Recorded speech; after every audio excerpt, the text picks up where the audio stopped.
퇴직 후 10개월, 이제야 알게 된 퇴직 후 가장 우선순위에 두어야 할 것. 퇴직 후 많은 사람들이 느끼는 공통적인 감정은 바로 막막함입니다. 회사에 있을 때는 모든 일상이 루틴에 따라 굴러갔고 매일 해야 할 일이 있었기 때문에 방향을 잃을 일이 없었죠. 하지만 퇴직 후에는 갑자기 모든 시간이 본인의 것이 되어버립니다. 처음엔 일을 자유로 여길 수 있지만 시간이 지날수록 계획 없이 보내는 날들이 쌓여 막막함과 후회로 변하게 되죠. 실제로 많은 사람들이 퇴직 후의 삶에서 가장 중요한 우선순위가 무엇인지를 놓친 채 방황하고 있습니다. 오늘은 이 주제에 대해 깊이 이야기하며 퇴직 후 삶에서 가장 우선순위에 두어야 할 것이 무엇인지 3가지 사례를 통해 구체적으로 알아보겠습니다. 사례 1. 재정관리, 이른바 늦출 수 없는 경제적 준비. 퇴직 후 처음 12개월 동안은 퇴직금을 받으면서 생활하는 것에 대한 여유로움이 생깁니다. 저축이 있는 사람도 있을 테고 연금 수령액에 대한 기대감도 있겠죠. 하지만 현실은 단순하지 않습니다. 생활비와 고정 지출이 매달 빠져나가면서 예상보다 돈이 더 빨리 줄어들기 시작합니다. 예를 들어 씨는 퇴직 후 연금으로 충분히 생활할 수 있을 것이라는 기대감으로 지출을 조절하지 않고 살았지만 10개월 후 통장 잔고가 눈에 띄게 줄어들면서 불안함을 느꼈습니다. 그제서야 씨는 재정 계획의 중요성을 실감했죠. 퇴직 후 가장 먼저 해야 할 일 중 하나는 재정 관리입니다. 이는 단순히 돈을 아끼라는 것이 아닙니다. 자신이 가진 자산을 파악하고 지출의 패턴을 점검하며 미래의 생활비를 어떻게 확보할지를 명확히 설정하는 과정입니다. 만약 재정 관리가 제대로 되지 않는다면 불안한 마음이 매일을 지배하게 되고 결국 마음의 여유를 잃게 됩니다. 사례 2. 건강관리, 놓치기 쉬운 함정. 두 번째로 중요한 것은 건강관리입니다. 재정적인 여유가 있다 하더라도 건강이 받쳐주지 않으면 그 돈을 쓸 기회조차 없어지기 때문입니다. 한 예로 B씨는 퇴직 후 한동안 식습관과 생활습관을 소홀히 했습니다. 평소 회사에서 점심을 규칙적으로 챙겨 먹던 습관이 퇴직 후 무너져 버린 것이죠. 게다가 퇴직 후 몸을 더 움직이지 않다 보니 체중이 빠르게 늘어나고 고혈압과 당뇨 초기 진단을 받게 되었습니다. 이때 B씨는 퇴직 후 가장 중요한 것이 단순히 돈을 벌어들이는 것이 아니라 오히려 건강한 몸을 유지하는 것임을 깨달았습니다. 건강을 잃게 되면 아무리 많은 자산이 있다 하더라도 행복한 은퇴 생활은 불가능해지기 때문입니다. 하루 30분의 가벼운 운동과 규칙적인 식사 시간 유지, 건강한 식단 등은 퇴직 후 가장 먼저 실천해야 할 필수 조건입니다. 사례 3. 새로운 목적 찾기, 삶의 방향 설정. 세 번째로 중요한 우선순위는 바로 새로운 목적 찾기입니다. 퇴직 후에는 시간이 많이 생깁니다. 하지만 이 시간을 무엇에 쓸 것인지 정하지 않으면 그저 무의미하게 흘러가는 날들이 이어집니다. 예를 들어 C씨는 퇴직 후 처음에는 아침마다 골프를 치며 여유로운 시간을 보냈습니다. 하지만 시간이 지날수록 그 여유로움이 반복적인 지루함으로 변하기 시작했습니다. 그제야 C씨는 퇴직 후 새로운 목적을 찾는 것이 얼마나 중요한지 깨달았습니다. 퇴직 후 가장 중요한 것은 내가 지금부터 무엇을 위해 살 것인가? 에 대한 질문을 스스로에게 던지는 것입니다. 이를 통해 봉사활동을 시작하거나 새로운 취미를 발견하거나 오랫동안 미뤄둔 공부나 자격증을 준비하는 등의 활동을 통해 매일의 의미를 찾아갈 수 있습니다. 마무리하며 퇴직 후 우선순위를 재정비하라. 퇴직 후 삶에서 가장 우선순위에 두어야 할 것은 재정, 건강, 그리고 새로운 목적입니다. 이 3가지를 잊고 지내다 보면 퇴직 후의 삶은 그저 매일 반복되는 불안과 후회의 연속이 될 수 있습니다. 반대로 이 3가지를 꾸준히 챙기며 삶을 계획해 나간다면 퇴직 후의 삶은 두려움이 아닌 기대감으로 가득할 것입니다. 퇴직 후 가장 중요한 것은 바로 지금부터 무엇을 해야 할지를 명확하게 알고 실천하는 것입니다. 여러분이 퇴직 후 후회하지 않고 매일을 보람차게 보내기 위해 지금부터 할 수 있는 작은 계획부터 시작해 보세요. 누구에게나 시간은 공평하게 주어집니다. 중요한 것은 그 시간을 어떻게 활용하느냐에 달려 있습니다. 퇴직 후 우선순위, 전문가의 관점에서 바라본 3가지 핵심 전략. 퇴직 후 10개월이 지나면 많은 사람들이 비로소 깨닫는 것이 있습니다. 더 이상 회사가 정해준 목표도 상사가 지시하는 일도 없는 상황에서 스스로 우선순위를 정하고 이를 실행해 나가야 한다는 현실 말입니다. 하지만 사람들은 종종 이 중요한 사실을 놓치고 방황하게 됩니다. 그래서 오늘은 전문가의 관점에서 퇴직 후 삶의 핵심 우선순위 3가지를 다시 한번 정리해 보겠습니다. 1. 재정 관리의 전략적 접근, 가용 자산의 수익성과 안정성을 조화롭게. 첫 번째로 이야기하고 싶은 우선순위는 바로 재정 관리입니다. 많은 사람들은 퇴직 후 연금이나 저축으로 충분히 생활할 수 있다고 생각하지만 현실은 그렇게 녹록지 않습니다. 특히 인플레이션과 같은 경제적 변수는 퇴직자의 생활비를 예측하기 어렵게 만듭니다. 경제 전문가들이 강조하는 것은 단순히 저축만을 의지하는 것이 아니라 퇴직 후에도 수익을 낼 수 있는 재정 계획을 세우는 것입니다. 예를 들어 한 경제학자는 퇴직 후 적절한 재정 관리를 위해 다양한 포트폴리오를 제안합니다. 그는 주식, 채권, 부동산, 그리고 안정적인 수익을 기대할 수 있는 다양한 자산에 분산 투자하는 것이 중요하다고 말합니다. 너무 위험한 투자보다는 본인의 경제적 안정성을 유지하면서 수익을 극대화할 수 있는 전략을 구사하는 것이 핵심입니다. 퇴직 후 돈의 흐름이 막히면 심리적으로 불안함이 커지기 때문에 심리적 안정감을 위해서라도 전략적인 재정 관리는 반드시 필요합니다. 또한 퇴직 후 예상치 못한 지출이 생길 수 있음을 항상 염두에 두어야 합니다. 의료비나 가족의 돌발적인 상황 등 이런 예기치 못한 일들이 발생했을 때 대비할 수 있는 비상금을 설정하는 것이 중요합니다. 퇴직 이후의 재정 관리 전략은 평생의 안정된 노후를 위한 첫걸음이라 할 수 있습니다. 2. 건강 관리의 실천 방안. 소소한 습관들이 모여 큰 결과를 만든다. 두 번째 핵심 전략은 바로 건강 관리입니다. 퇴직 후 시간을 어떻게 쓰느냐에 따라 건강이 크게 좌우됩니다. 전문가들은 특히 퇴직 후에는 규칙적인 생활 습관을 유지하는 것이 중요하다고 강조합니다. 여기서 중요한 것은 큰 변화를 시작하기보다는 소소한 습관부터 차근차근 쌓아가는 것입니다. 한 건강 전문가의 조언에 따르면 퇴직 후에는 하루 30분에서 1시간 정도의 규칙적인 운동을 필수로 여겨야 한다고 합니다. 걷기, 가벼운 스트레칭, 자전거 타기 등 일상생활 속에서 꾸준히 할 수 있는 운동을 선택하는 것이 좋습니다. 특히 무리한 운동보다는 오랫동안 지속할 수 있는 운동을 선택하는 것이 장기적인 건강 관리에 더 큰 도움이 됩니다. 또한 퇴직 후에는 식습관이 불규칙해지기 쉽습니다. 회사에 있을 때와 달리 정해진 시간에 식사를 챙겨 먹을 필요가 없기 때문에 끼니를 거르거나 군것질로 대체하는 경우가 많습니다. 하지만 전문가들은 오히려 규칙적인 식사 시간을 정하고 건강한 식단을 유지하는 것이 퇴직 후 건강 관리의 핵심이라고 말합니다. 작은 식습관 변화가 결국 큰 결과를 만들어냅니다. 3. 새로운 목적 찾기. 의미 있는 목표와 활동이 삶의 질을 결정한다. 세 번째로 중요한 전략은 새로운 목적 찾기입니다. 많은 사람들이 퇴직 후 시간이 많아지면서 무엇을 해야 할지 몰라 막막해하는 경우가 많습니다. 이는 퇴직 전 오랫동안 업무에 묶여있던 사람들이 느끼는 일반적인 현상입니다. 그러나 중요한 것은 이러한 막막함을 긍정적인 에너지를 가진 새로운 목표로 전환하는 것입니다. 심리학자들은 은퇴 후 삶의 만족도를 높이기 위해서는 자신에게 의미 있는 활동을 찾는 것이 중요하다고 조언합니다. 이는 꼭 새로운 일을 시작하거나 거창한 취미를 가지라는 의미는 아닙니다. 오히려 작은 일상 속에서 내가 중요하게 생각하는 가치를 찾고 이를 꾸준히 실천하는 것이 필요합니다. 한 심리학 연구에서는 퇴직 후 새로운 목표를 가진 사람들이 그렇지 않은 사람들보다 정신적 안정감과 행복감을 더 높게 유지한다는 결과를 발표한 바 있습니다. 여기서 중요한 점은 이 새로운 목표가 금전적인 이득을 추구하는 것이 아니라 오히려 자기 성취감을 채워줄 수 있는 활동이 되어야 한다는 점입니다.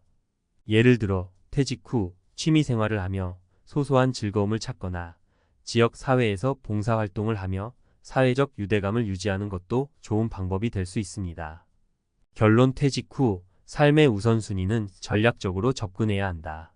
퇴직 후 삶은 이전의 직장 생활과는 완전히 다른 새로운 단계입니다. 따라서 이 시기를 성공적으로 보내기 위해서는 전략적으로 접근해야 합니다. 재정 관리, 건강 관리, 그리고 새로운 목적 찾기 이 세 가지는 퇴직 후의 삶을 긍정적으로 변화시킬 수 있는 핵심 요소들입니다.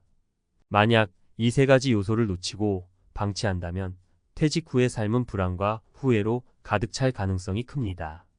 퇴직은 새로운 시작이라는 점을 잊지 말아야 합니다. 이전의 생활에 얽매이지 않고 이제는 자신이 가장 중요하게 생각하는 것을 위해 시간과 에너지를 투자해야 할 때입니다. 전문가들은 이 세 가지 전략을 통해 퇴직 후의 삶을 계획하고 실천해 나간다면 더 이상 막막한 퇴직 후의 삶이 아닌 기대와 희망이 가득한 퇴직 후의 삶을 누릴 수 있다고 강조합니다. 퇴직 후 무엇을 먼저 해야 할지 막막하다면 오늘 이야기한 세 가지 전략을 다시 한번 생각해 보세요. 재정 관리로 경제적 안정을 찾고 건강 관리로 활기찬 몸을 유지하며 새로운 목표를 통해 삶의 의미를 찾는다면 여러분의 퇴직 후 인생은 분명 밝은 미래를 맞이하게 될 것입니다. 50대 후반, 오랜 세월을 한 직장에서 보낸 후 마침내 퇴직을 맞이했다. 그동안 직장 내에서 쌓아온 인간관계와 동료들과의 친밀감이 있었지만 은퇴 후 내 삶은 갑자기 낯설고 고독해졌다. 무엇보다 가장 큰 변화는 내가 그동안 믿고 의지했던 친구들과의 관계에서 느낄 수 있는 묘한 거리감이었다. 퇴직 후 시간이 많아지고 그동안 몰랐던 내 경제적 여유가 사라지면서 그들과의 만남도 점차 줄어들었고 그들이 나를 피하는 듯한 기분이 들었다. 이유는 단 하나. 내가 은퇴 후 맞이한 경제적 현실과 그로 인해 변화한 내 삶의 모습이 그들과의 관계에 어떤 영향을 미쳤기 때문이었다. 이 글에서는 내가 경험한 돈이 만든 거리감과 그로 인해 느꼈던 절망적인 감정을 공유하며 은퇴 후 삶에서 가장 중요한 준비가 무엇인지 되짚어 보고자 한다. 퇴직 후 50대에 돈이 만든 절망적인 거리감. 내 친구들이 내게서 멀어진 이유. 퇴직 후의 삶은 많은 사람들이 생각하는 것보다 훨씬 더 복잡하고 예기치 않은 현실을 맞이합니다. 특히 50대에 접어든 후 퇴직을 맞이하면 그동안 묵묵히 쌓아온 경력과 삶의 방식이 갑자기 무너지는 듯한 느낌을 받을 수 있습니다. 그리고 그 변화는 단순히 직장 내에서만 일어나는 것이 아니라 사회적 관계에도 큰 영향을 미칩니다. 그 중에서 가장 충격적인 것은 바로 친구들과의 거리감입니다. 많은 사람들이 퇴직 후 한때 친하게 지냈던 친구들과 멀어지는 이유는 단순히 시간이 흘렀기 때문만은 아닙니다. 바로 돈이 그 관계를 서서히 갈라놓기 때문입니다. 1. 경제적 격차로 인한 거리감. 퇴직 후 가장 먼저 느끼는 변화 중 하나는 경제적 여유의 변화입니다. 직장을 다닐 때는 매달 일정한 급여가 들어와 안정된 생활을 할 수 있었지만 퇴직 후에는 갑작스레 소득이 줄어들거나 없어지게 됩니다. 이로 인해 그동안 소셜 생활을 위해 썼던 돈도 줄어들게 되고 그 변화는 친구들과의 관계에서 명확히 드러납니다. 예를 들어 내가 퇴직 후에는 그동안 자주 갔던 고급 레스토랑에서 친구들과 만나는 일이 점점 줄어들었습니다. 예전에는 아무렇지 않게 이번 달은 내가 쏜다며 밥을 사곤 했지만 퇴직 후엔 그만큼 여유가 생기지 않으니 자연스럽게 그들이 먼저 자리를 피하게 되더군요. 내가 돈을 쓸 수 없다는 것이 그들에게 불편함을 주었던 것 같습니다. 물론 친구들은 그냥 와라, 상관없어라고 말했지만 내가 그 상황을 자주 반복하면서 점차 서로 어색해지기 시작했습니다. 경제적 여유가 줄어들면서 그들이 내게 느끼는 이미지도 조금씩 변해간 것 같았습니다. 2. 삶의 변화에 대한 이해 부족. 퇴직 후 많은 사람들이 경제적인 부분뿐만 아니라 자신만의 새로운 삶의 방식을 찾아야 하는 상황에 직면합니다. 예를 들어 내가 퇴직 후에는 여유롭게 사는 법을 고민하기 시작했습니다. 매일 아침 일찍 출근하지 않아도 되는 자유로움이 있지만 그 자유로움 속에서 무엇을 해야 할지 모르는 시간들이 많아졌습니다. 운동을 시작하거나 취미를 찾으려 했지만 그런 삶의 변화를 이해해주는 사람은 많지 않았습니다. 한 친구는 퇴직 후에도 계속해서 일하는 것을 선택했는데 그는 나를 이해하기보다는 그저 어떻게 그렇게 모든 걸 내려놓고 사냐며 나를 조금씩 이상하게 보기 시작했습니다. 사실 퇴직 후에도 여전히 일하는 것이 좋은 사람들도 많지만 나는 그와 다른 선택을 했기 때문에 친구들 사이에서 점차 나의 삶의 방식에 대한 이해가 부족해졌습니다. 특히 그 친구가 자주 왜 이렇게 나태하게 사냐? 고 말할 때마다 나는 그 말이 의도치 않게 내 마음을 다치게 했습니다. 내가 그동안 열심히 살아왔기 때문에 퇴직 후에는 조금 더 여유로운 삶을 원하는 것이었는데 그가 이를 받아들이지 못하자 점점 멀어지게 된 것입니다. 3. 사회적 위치 변화와 그로 인한 관계 변화. 퇴직 후 가장 큰 충격 중 하나는 내가 속한 사회적 위치가 갑자기 달라진다는 점입니다. 회사에서 임원이었던 사람들은 그동안의 지위와 명성 덕분에 사람들과 자연스럽게 교류할 기회가 많았지만 퇴직 후에는 그 위치가 갑자기 사라지게 됩니다.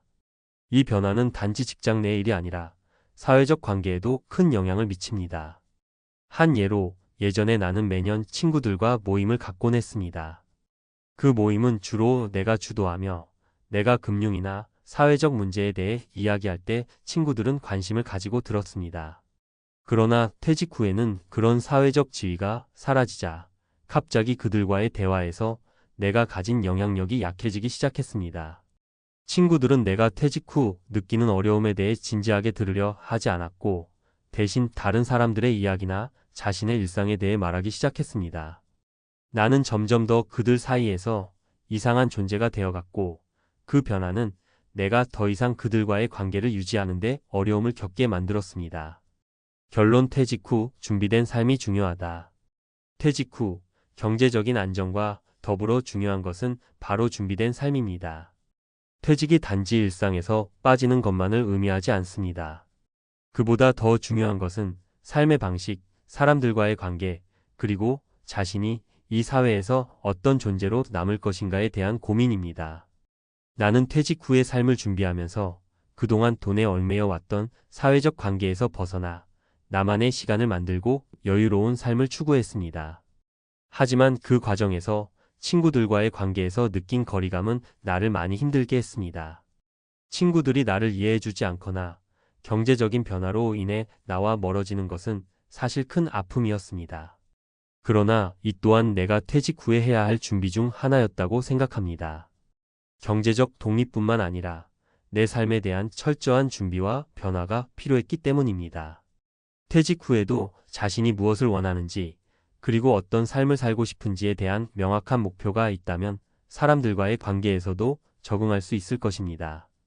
그 준비가 바로 퇴직 후의 삶을 더욱 풍요롭고 의미 있게 만들어줄 것입니다.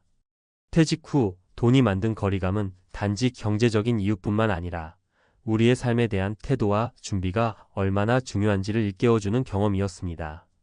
경제적 변화와 사회적 변화 속에서 우리는 더 나은 방향으로 나아갈 준비를 해야만 합니다. 퇴직 후 50대에 돈이 만든 절망적인 거리감. 내 친구들이 내게서 멀어진 이유 마이너스 전문가 칼럼. 퇴직 후의 삶은 많은 사람들이 예상치 못한 갈등과 고독을 경험하는 시기입니다. 그동안 직장에서 많은 시간을 보내며 친구들이나 동료들과 긴밀한 관계를 맺어왔지만 퇴직을 하게 되면 그 관계가 달라지는 경우가 많습니다. 그 중에서도 가장 큰 이유는 돈입니다. 경제적인 변화는 단순히 생활의 어려움을 넘어 인간관계의 골을 깊게 만들 수 있습니다. 이 칼럼에서는 퇴직 후 돈이 어떻게 친구들과의 관계에 영향을 미치는지 그리고 그로 인한 비참한 거리감에 대해 전문가의 관점에서 풀어보겠습니다. 1. 퇴직 후 경제적 변화, 친구들 간의 위태로운 균형. 퇴직 후 경제적 변화는 대부분 예기치 못한 방식으로 다가옵니다. 오랜 시간 직장에서 안정적인 급여를 받으며 살아온 사람들은 퇴직 후 갑자기 수입이 줄어들게 됩니다. 그리고 이 변화는 단순히 개인적인 문제에 그치지 않고 가족, 친구들과의 관계에도 영향을 미칩니다. 퇴직 후 소득이 감소하면 자주 모임을 갖거나 외식을 하는 것이 부담스러워집니다. 예전처럼 친구들에게 밥을 사거나 주말마다 여행을 가는 일도 점점 어려워집니다. 예를 들어 내가 퇴직 후 느꼈던 경제적 변화를 떠올려 봅니다. 직장에 다닐 때는 친구들과의 만남에 돈을 아끼지 않았습니다. 주말마다 친구들과 고급 레스토랑에서 맛있는 음식을 먹거나 여행을 떠나는 것이 일상이었죠. 하지만 퇴직 후 경제적 여유가 줄어들자 친구들과의 만남이 점차 줄어들었습니다. 나는 친구들에게 이번에는 내가 사겠다는 말을 쉽게 꺼낼 수 없었고, 자연스럽게 그들도 나와의 만남을 피하는 듯한 느낌을 받았습니다. 그들은 내 상황을 이해하려고 했지만 그 말 속에는 어쩔 수 없는 경제적 거리감이 담겨 있었습니다. 이와 같은 변화는 누구에게나 일어날 수 있습니다. 퇴직 후 경제적인 변화가 우정이나 친구 관계에 미치는 영향은 생각보다 큽니다. 단지 돈을 쓸 수 없다는 이유로 사람들과의 거리가 생기고, 그로 인해 친구들 사이에서 멀어지는 느낌을 받는다는 것은 퇴직 후 많은 사람들이 공감할 수 있는 문제입니다. 2.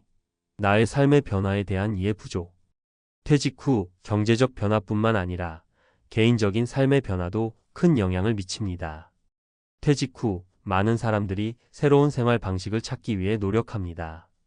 그동안 바쁘게 살아온 일상이 갑자기 멈추고 이제는 새로운 취미를 찾거나 운동을 시작하는 등 자신만의 여유로운 삶을 즐기고자 합니다. 하지만 이런 변화를 친구들이 이해하는 것은 쉽지 않습니다. 내가 퇴직 후 경험했던 것 중 하나는 바로 친구들이 내가 왜 그렇게 쉬고만 있느냐는 식으로 나를 바라본 것이었습니다. 나는 퇴직 후 시간적 여유가 생겼고, 그 여유를 활용해 새로운 취미를 찾거나 운동을 시작하거나 아침에 일찍 일어나 책을 읽는 등 나만의 생활 방식을 만들어갔습니다. 하지만 일부 친구들은 나를 보고 왜 이렇게 놀고만 있냐? 거나 아직 젊은데 왜 일을 안 하냐? 는 식의 말을 하곤 했습니다. 물론 그런 말들이 나를 향한 걱정에서 나온 것일 수 있지만, 그들의 말은 나에게 큰 스트레스를 주었고 점차 친구들과의 만남도 줄어들었습니다. 이처럼 퇴직 후 자신만의 삶을 꾸려나가는 것이 친구들 사이에서 불편하게 여겨질 수 있습니다. 특히 퇴직 후 편안한 삶을 추구하는 사람들에게는 게으르다는 평가를 받을 수 있다는 점에서 관계가 어색해지는 경우가 많습니다. 친구들은 여전히 일하고 바쁘게 살아가는데 나만 여유롭게 살아간다면 그들의 눈에 나는 마치 비정상적인 존재가 되어버릴 수 있다는 사실을 깨닫게 되었습니다. 3.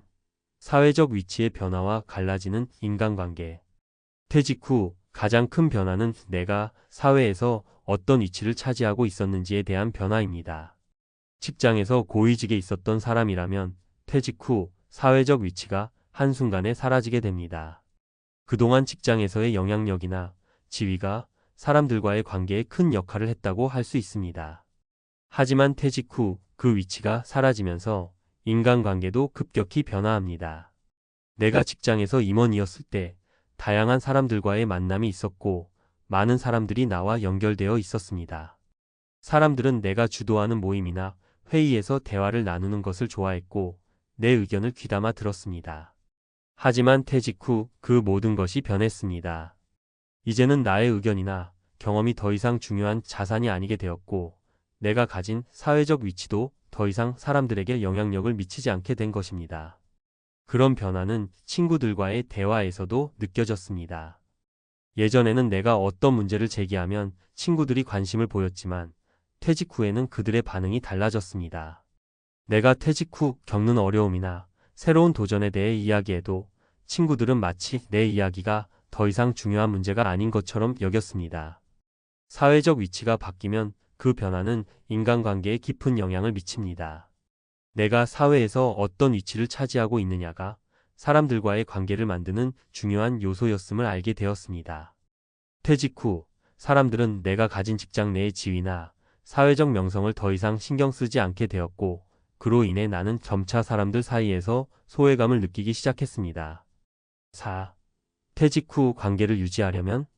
그렇다면 퇴직 후 경제적 변화나 삶의 변화, 사회적 위치의 변화로 인한 관계의 소외감을 어떻게 극복할 수 있을까요? 가장 중요한 점은 준비된 삶입니다. 퇴직을 하기 전에 경제적 준비뿐만 아니라 퇴직 후 어떻게 사람들과의 관계를 이어갈 것인지에 대한 준비도 필요합니다. 첫째, 경제적 변화가 생겼다고 해서 사람들과의 관계를 포기하지 말아야 합니다.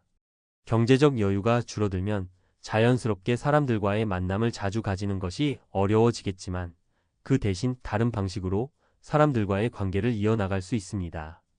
예를 들어 돈이 들지 않는 활동이나 취미를 함께 즐길 수 있는 친구들과의 만남을 계획하는 것이 좋습니다. 봉사활동이나 공동의 관심사를 나누는 활동을 통해 친구들과의 관계를 지속할 수 있습니다.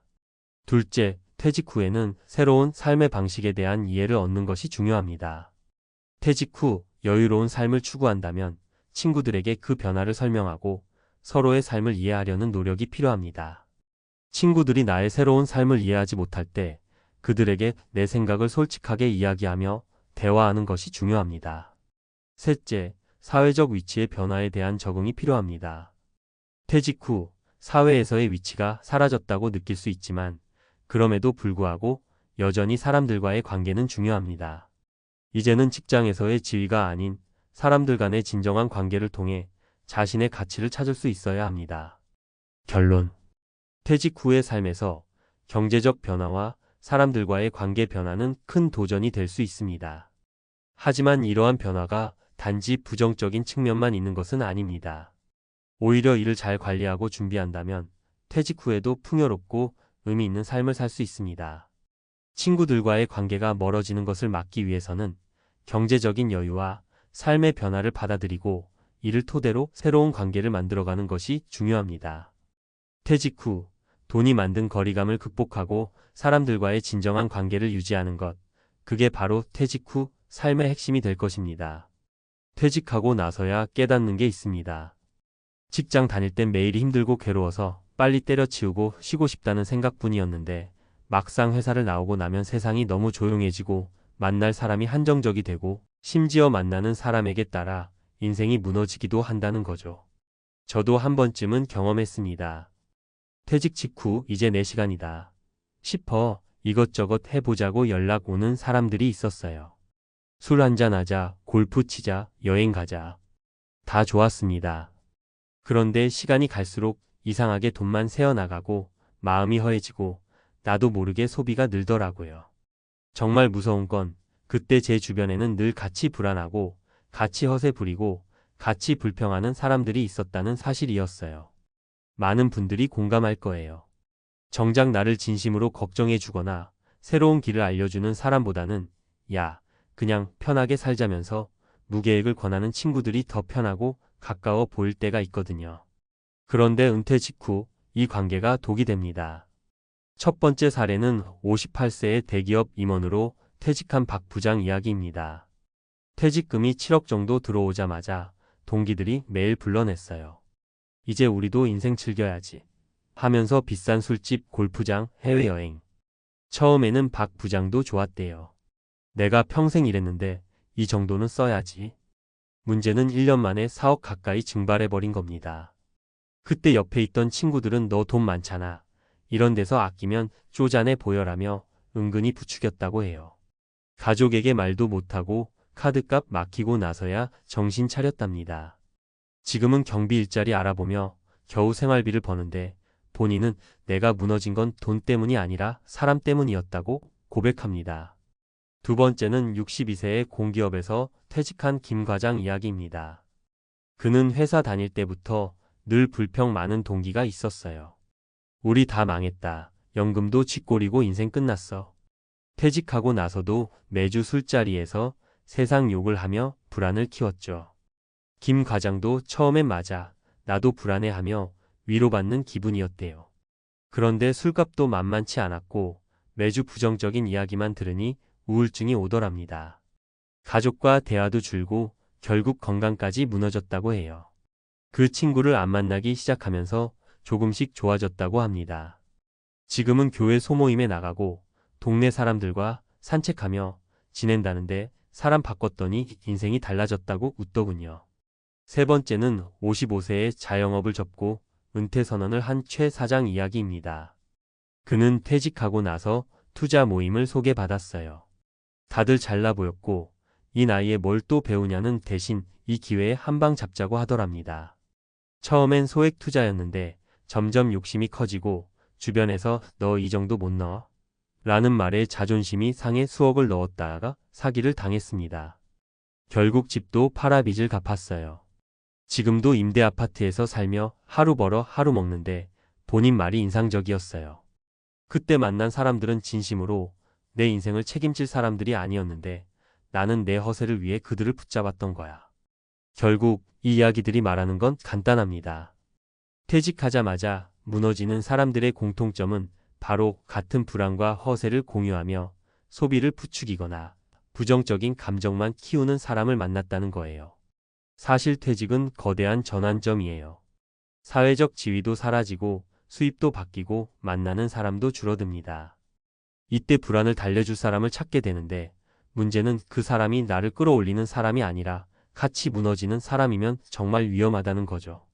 전문가들도 이렇게 말합니다. 은퇴 후 관계 관리는 자산 관리만큼 중요하다. 돈 쓰는 습관은 결국 관계에서 나온다고요. 예를 들어 부정적인 친구를 자주 만나면 나도 불안해지고 불안하니 소비로 달래고 결국 통장이 말라버립니다. 반면 은퇴 후에도 계획적이고 긍정적인 사람을 만나면 소비도 줄고 삶이 단순해지며 오히려 행복도가 올라갑니다.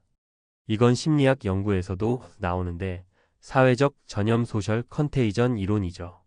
감정과 행동은 전염됩니다. 불안은 불안을, 허세는 허세를, 절제는 절제를 부릅니다. 그래서 은퇴 후 반드시 점검해야 할 게 있습니다. 지금 만나는 사람은 내 불안을 키우는가, 줄이는가? 이 질문을 솔직하게 던져보면 답이 나옵니다. 많은 분들이 친구를 어떻게 끊어요? 라고 물어요. 쉽지 않죠. 오랜 인연이니까요. 하지만 은퇴 후 삶은 한정된 시간과 돈으로 사는 게임이에요. 여유가 무한하지 않기 때문에 내 정신 건강과 경제 건강을 해치는 관계는 용기 내서 정리해야 합니다.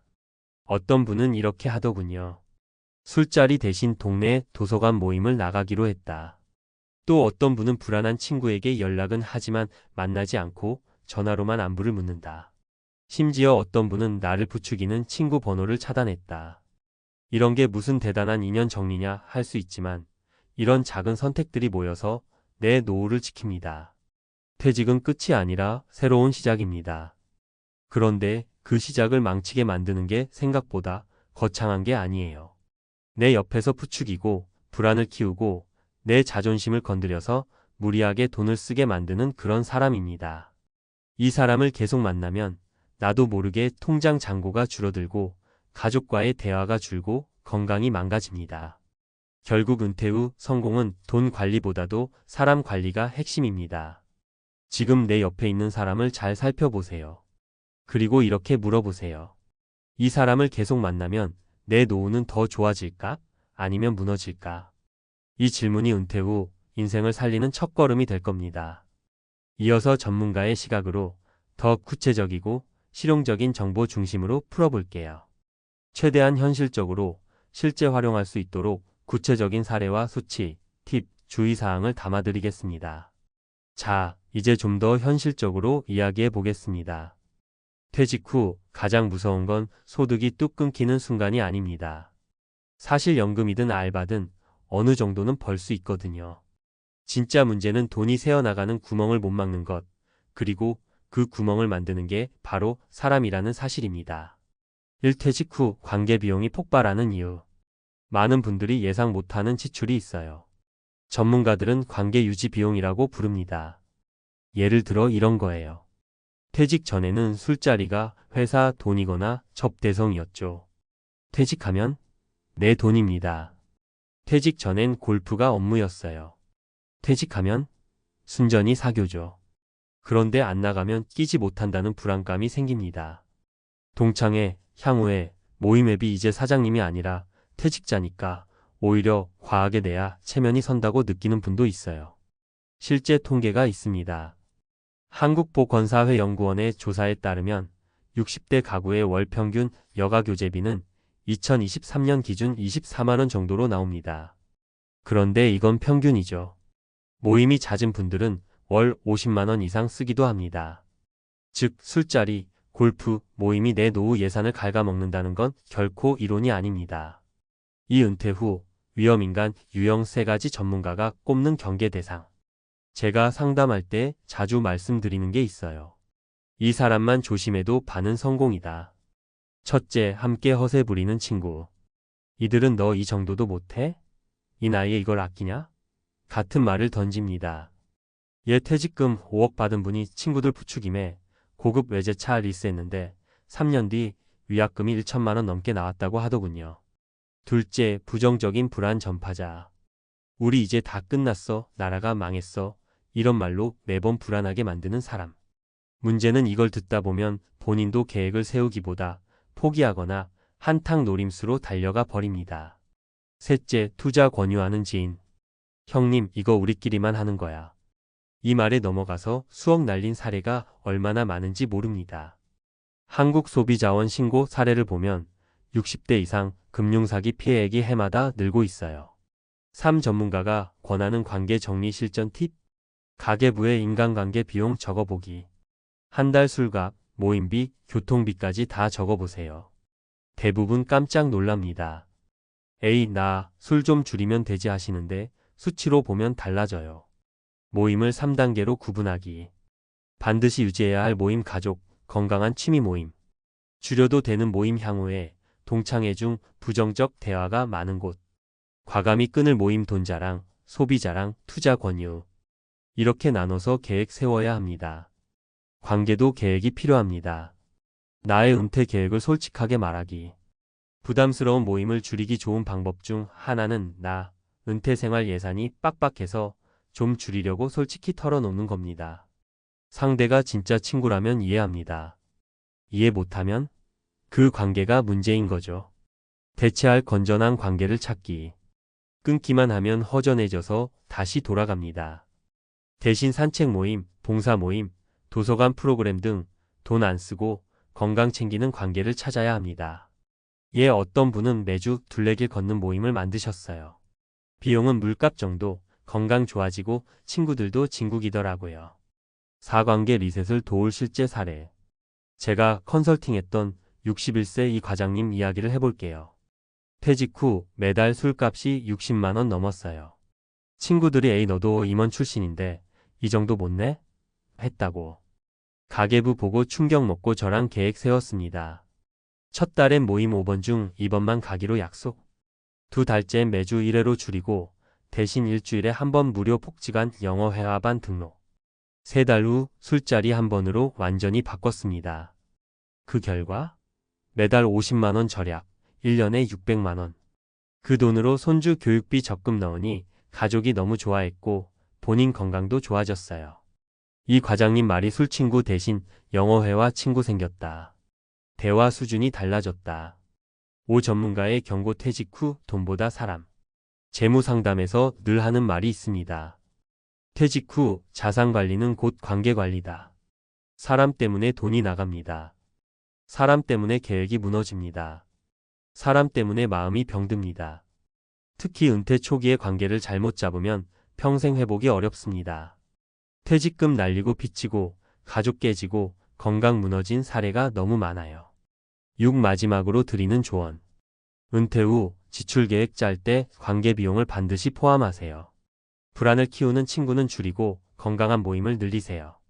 한 달에 한 번만이라도 이 모임이 나를 살리는가, 죽이는가 자문해 보세요. 가족과 상의하세요. 혼자 고민하면 괜히 허세 부리게 됩니다. 끊을 건 끊어야 합니다. 인생이 걸려 있으니까요. 퇴직은 새로운 인생의 출발선입니다. 그리고 출발선에서 가장 중요한 건 돈이 아니라 같이 뛸 사람을 고르는 일입니다. 혹시 이 글을 읽는 분이 있다면 오늘 한번 휴대폰 연락처를 열어보세요. 그리고 스스로에게 물어보세요. 이 사람은 내 노후를 살릴까, 망칠까? 이 질문 하나가 여러분의 은퇴 자산을 그리고 삶의 행복을 지켜줄 수 있습니다. 이제는 나도 좀 쉬고 싶다.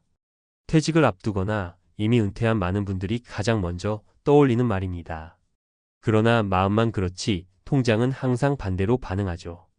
물가는 계속 오르는데 연금은 생각보다 적고 정기적인 소득은 없고 병원비나 생활비는 쉴 새 없이 나갑니다. 그럴 때 매달 돈이 찍혀 나오는 방법이 있다면 얼마나 좋을까요? 오늘 이야기할 JPQ ETF는 그런 소망을 현실로 만들어 볼 수 있는 소위 말해 현금 창출형 자산 중 하나로 주목받고 있습니다. 아니, 5천만 원으로 진짜 가능한 얘기야? 의심하실 수도 있어요. 하지만 요즘 5060세대 사이에서 JPQ를 비롯한 배당 ETF는 하나의 노후 생존 전략이 되고 있습니다. 적은 돈으로도 매달 현금 흐름을 만드는 방법이기 때문이죠. 사례 1. 59세 자영업자 출신 김철수 씨의 이야기. 김철수 씨는 30년 가까이 소규모 철물점을 운영해 왔지만 코로나 이후 급격히 매출이 줄면서 결국 폐업을 선택했습니다. 남은 건 전세금 빼고 모아둔 5천만 원. 이 돈을 어떻게든 불려야 하는데 은행 이자는 말도 안 되고 주식은 너무 무서웠어요. 그러다 유튜브를 통해 월 배당 ETF라는 개념을 접하게 되었고 그 중에서도 JPQ가 눈에 들어왔습니다. 미국의 고배당 기술주 중심으로 구성된 ETF로 월 단위로 배당금을 지급하며 수익률도 연 10% 안팎을 기대할 수 있다는 정보의 매력을 느꼈죠. 결국 5천만 원 전액을 JPQ에 분산 투자한 김 씨는 매달 세후 약 25만 30만 원가량의 배당금을 수령하고 있습니다. 물론 환율이나 배당 변동성은 있지만 그는 말합니다. 그 돈으로 밥값 걱정은 안 해요. 심리적으로도 버틸 힘이 생겼어요. 사례 2. 퇴직금으로 재테크 시작한 62세 이정자 씨.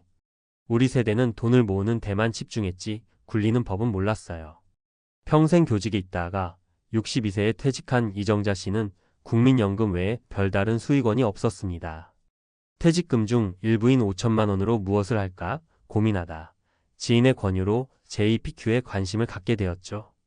이 씨는 JPQ의 핵심이 월 배당이라는 점에 주목했습니다. 즉, 정기적으로 들어오는 생활비가 생기는 셈이죠. 지금은 JPQ에서 매달 약 28만 원 정도를 받아 공과금과 핸드폰 요금을 전부 해결하고 있습니다. 물론 모든 생활비를 해결할 순 없어요. 하지만 작은 고정 수입이 주는 안정감은 생각보다 크답니다. 사례 3. FIR이족 준비 중인 50대 후반 박민호 씨. 박 씨는 직장 생활을 하면서 꾸준히 투자에 눈을 떠온 케이스입니다. 그동안 모은 자산의 일부인 5천만 원을 JPQ에 투자하고 나머지는 채권 ETF와 달러 MMF에 분산시켰습니다. 그는 말합니다.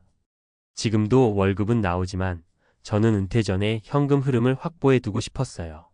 그래서 JPQ 같은 월배당 ETF는 연습 삼아 꼭 필요했죠. 그는 JPQ에서 받는 월 27만 원가량의 배당금을 식비와 교통비로 쓰고 있으며 이 덕분에 퇴직 이후 생활비 구조에 대한 두려움이 훨씬 줄었다고 합니다.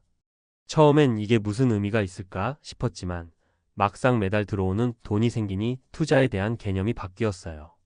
그렇다면 정말 JPQ만으로 은퇴 생활이 가능할까?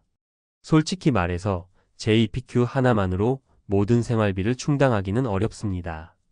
5천만 원을 JPQ에 투자했을 때 기대할 수 있는 월 배당은 평균 약 25만 30만 원 수준입니다.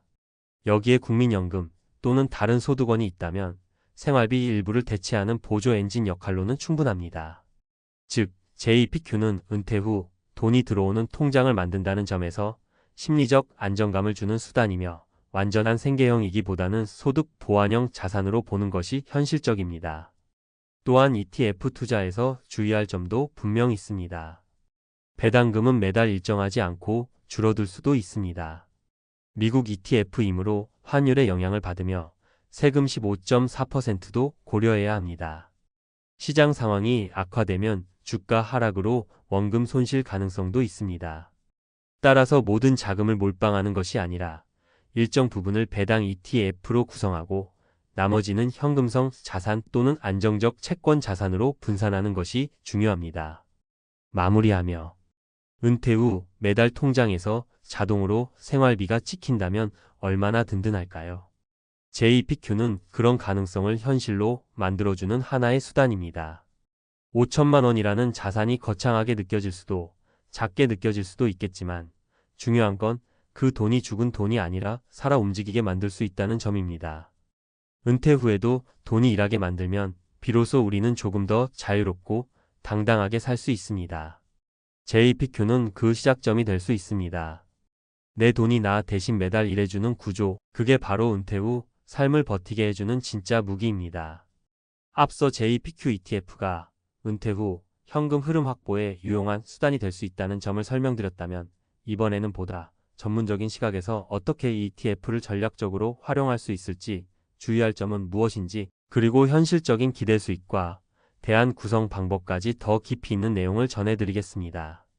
많은 분들이 월 배당 ETF면 매달 배당이 나오니까 그걸로 살면 되겠네 하고 단순하게 생각하십니다. 하지만 실제 시장에서는 그렇게 단순하게 접근했다가 손실을 보거나 기대보다 훨씬 적은 금액에 실망하는 사례가 많습니다. 그래서 반드시 짚고 넘어가야 할 세 가지 핵심 포인트가 있습니다. 1. JPQ의 구조와 수익 원리 제대로 이해하고 투자해야 합니다.